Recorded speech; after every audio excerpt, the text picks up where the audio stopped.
I mean, I do have a question for you based on what you said. You had also said that you use your intuition to kind of tell the difference between boredom and burnout. And I think that there's a stigma, a growing stigma in the coaching community where people are not supposed to impose, coaches are not supposed to impose their ideologies, biases, maybe even read into those people. I think we've talked before that we don't really buy into that camp, but I think the lines there are interesting. You know, I don't know if you want to go further into that, like how you feel in those moments, if you feel comfortable sharing that as an overt judgment or observation, or if you feel like you need to somehow steer your clients to that realization themselves, um, or don't steer at all and just be a sounding board. Yeah. Oh, that's a good question. That's a good observation. I'm going to go on a mini tirade, and I invite you to like interrupt as we go. So it's dialogue, not monologue. I can feel the opinions rising. One is, I think we have to take into consideration the maturity of the leader or coach or mentor that we are, that is there. So there's a level of their own development, or you might even say healing, where they need to be the fixer and the advice giver, and they need to have the answers and impose their opinions and will on that of their client. Then I would hearken them back to a little bit more structure, the really tried and true way. What is it like to not have an opinion for your clients? What is it like to not care about what they want or don't want? What is it like to have an idea and not share it, and to drop it and really just be in inquiry and presence with that person? Yeah.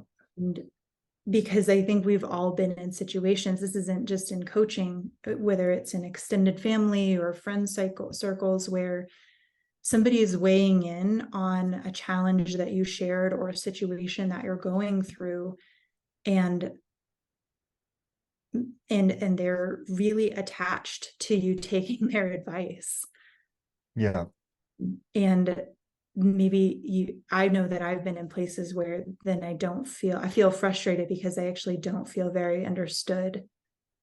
And I feel like they're putting a weight of judgment and labels on me about what I am and what not, and not doing, and who I am being and not being.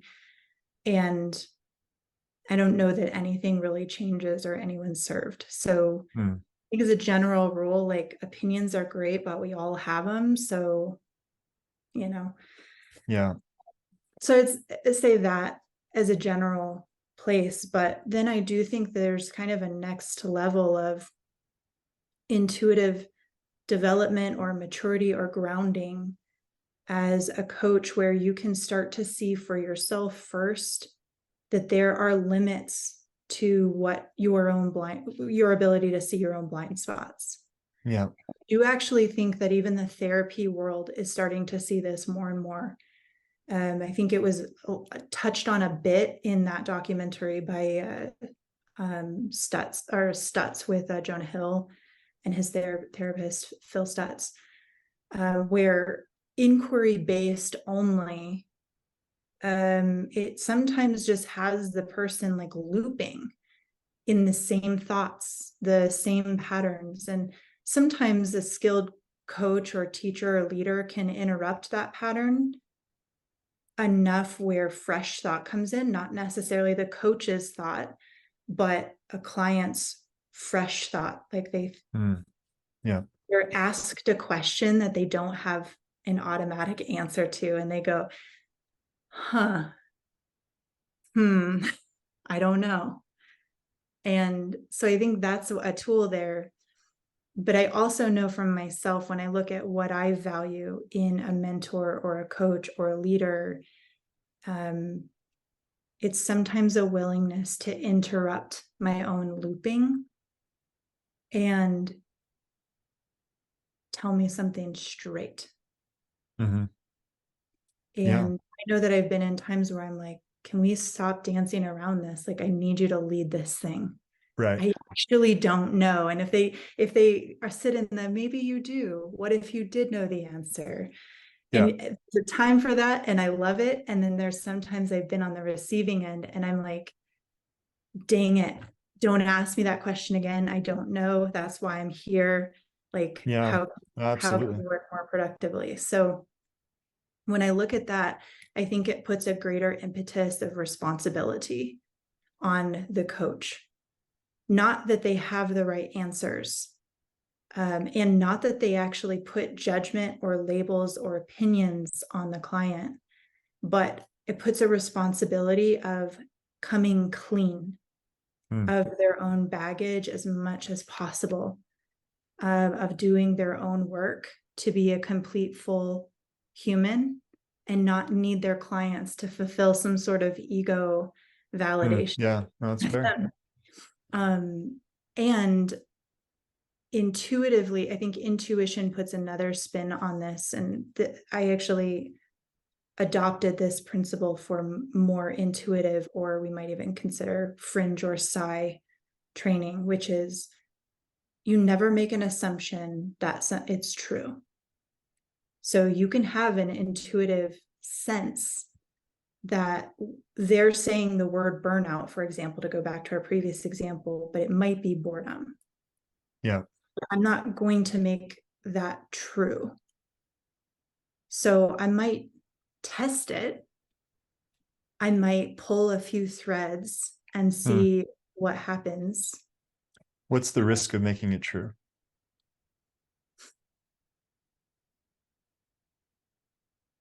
I think actually, honestly, that's the edge where I'm playing, Mm, because I think the risk of making it true is that you risk detracting from what they actually wanted and needed to say, what they actually think, and infusing your own thought or ideas on that. mm, Now, I do know that those kind of directness, that can be actually a tool, a great tool in the hand of a master, a terrible tool in the hand of a novice. But yeah, that, hey, I don't think that you're burned out, you're bored, like the mentor had said to me. You have to consider the source. This is somebody 30 years in and had a level of mastery. They knew what they were doing, that if that had not been true, yeah, would have said, hey, I don't think so. That's not true. Um, and there would have been a little bit of that. But so I think there is something about like making a stab and kind of seeing what happens, as long as you're not attached that I have to be right, you have to get it my way. A great example of this, Tom, is like when a coach wants growth, like a vision for a client, more than maybe that's not what they want. They might yeah, want that's fair. something more simple. And if the coach is always assuming that they're right, like they're just resisting growth and they need to go, bigger, I think that can cause a lot of distress between the Mm, dynamic. yeah, And it kind of depends on the client's personality, whether they take that as like self-criticism or criticism of the coach. But I don't yeah, know. I think there's a level in I think there's a place for intuition, but I think there's a way to handle it with a cleanness mm, and awareness of what you're doing, um, and more so a respect and regard for the ultimate authority of the other person, like mm. their own autonomy. So I don't know, did that hit on where you were going, or did we completely rabbit You trail? know, I'm not sure I was going anywhere other than wanting your, your perspective on it. It's something that I struggle with as well. In what Uh, ways? yeah, I think you know that I'm not afraid to break a few eggs, and that could apply to a lot of different aspects of coaching. Um, but you know, there's a few cases, right? So there's the case of where this is maybe something that is more relevant, I would say, in the mind body domain than the broad coaching domain, only because that there are insights and lessons that can be embodied, um, that you can't cognize. It's not about getting it. It's not about grokking it. It's not that there's an idea that you just need to grasp, and then once you grasp it, life changes. There's a lot of skills that need to be lived, felt, and either cultivated or mastered for that insight to take root. And I think that, you know, whatever we do with this recording, people listening to this will either get that immediately because they've also felt it, or they won't. And this is the divide. Like, that's the problem, right? And it's hard to even talk about without either sounding a little bit arrogant or, yeah, there's different levels to the game and saying that, but there are, you know, you know, I mean, I remember well, 30 years ago in martial arts class, you know, there'd be the occasional guy coming in as a white belt thinking he knew some stuff. Um, and the black belt across has got all this experience and knowledge, and um, you can't even have a conversation. It's like the level of delusion in the white belt's head is completely, um, it'll completely destroy any level of mutual understanding, until that person is humbled and realizes, yeah, none of this is true. And then there's a starting point. But so for me, the question is, in times like that, where there is a clear and present capacity issue or experience issue, I'm so impatient, and I don't give a fuck. It's like, yeah, we can't talk about this. You literally need to go do 1,000 squats. You literally need to go practice this process of this diet. You need to go do X many hours of this type of breath work or meditation. Then let's have another conversation. And that's not a very sexy place to start.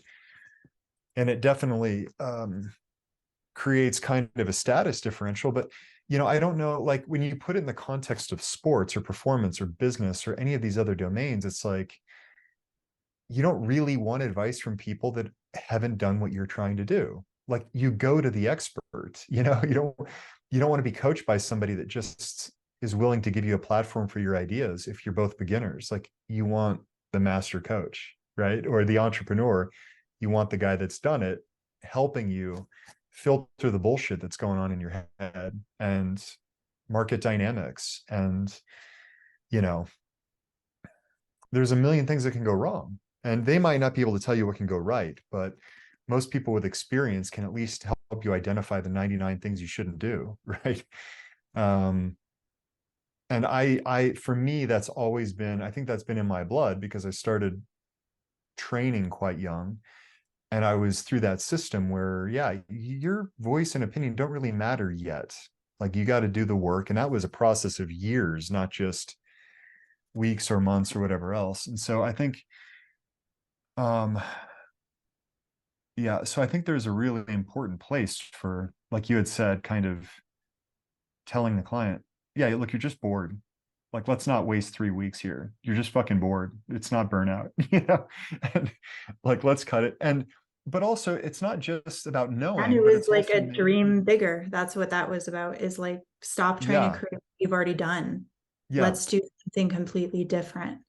yeah. And also having trust in the client to say, I don't own you. I'm collaborating with you in this process. I'm giving you my opinion. So you still, you know, you need to decipher, you need to see how that feels when I say that you're just bored. You'd have to filter that, process that. It's not about belief or not belief, but I'm presenting an alternative perspective here, and you can take it or leave it.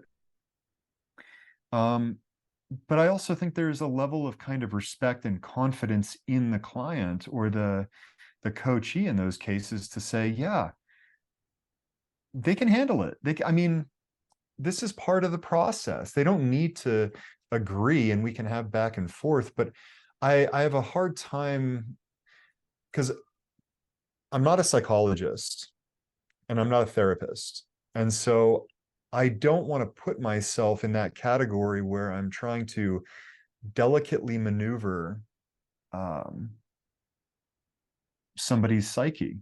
It's like and like I said, I've broken some eggs, plenty, and we'll break some more. But I also want to have the faith and confidence in the person I'm talking to navigate their world, right? I mean, yeah. That's one point of conflict, I think, is the well, maybe that's two, but the capacity one, and saying that there is, I think some people will get this right away and some people won't, but in some cases, certain insights that we are after need to be earned. And I think if you can steer them in that direction, that's very helpful. But the conversation is useless until they do it. There is stuff in that cat. Like, I'll give you a specific example. It's not the sexiest, but it comes up all the time, which is that I've heard from clients about their nutrition, that they know their bodies. They know they should and shouldn't do certain things that might be on a weightlessness prescription. And I've heard from other people that I know my body and what I can do. And they've said this while they've been injured or have had clear aches and pains and issues that you're just like, yeah, but clearly not. I mean, you'd fix it, right? I mean, how can this wisdom and this self-knowledge that you've got about your body is not translating into health? It tells you what not to do in terms of productive work, but you can't fix anything. I mean, this doesn't make sense. And the same thing with diet. We're hardwired for simple pleasures and simple sugars, no matter how much we want to deny those impulses. Like your body will always gravitate towards simple sugar. We are absolutely hardwired for it. And the people that say, no, I know what my body needs. Well, maybe there are those few people that have been through a lot of enough experience to essentially be able to really be acutely sensitive to nourishing foods. Their digestive tract is empty, so they can feel what happens when high quality food hits their system very quickly.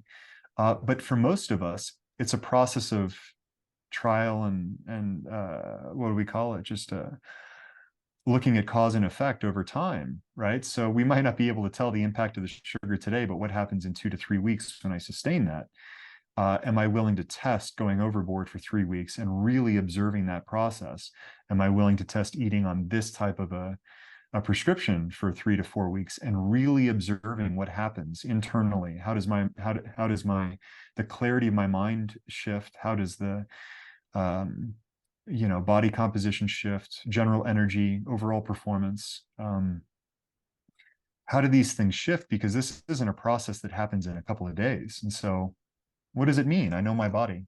Okay.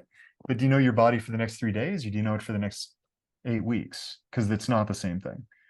And I think there's that element that's really counterintuitive. And this, oddly enough, and this was another point that I didn't talk about on the balance talk that we had, was that these two elements of enjoying ease and peace and life balance versus efforting and experiencing internal and external resistances when we're trying to train or develop new skills or prepare for something that we're not. Our system is also broken down into two antithetical nervous systems. It's one, but they've got, but we've got elements where we're charged and elements where we're at rest and healing, and the hormone profiles, the neural stimulation, the level and potential of mind-body awareness throughout those experiences is dramatically different. And yeah, and both can be augmented, both can be trained, right? The capacity to heal and rest and upregulate your parasympathetic system is one that can be developed through meditation. and certain relaxation practices. And then the other one can be developed through higher stress environments and performance. And so, but I think my point being that what we feel in those moments where we're comfortable and relaxed, like when I say I know my body and I know myself, there's a few selves at play here.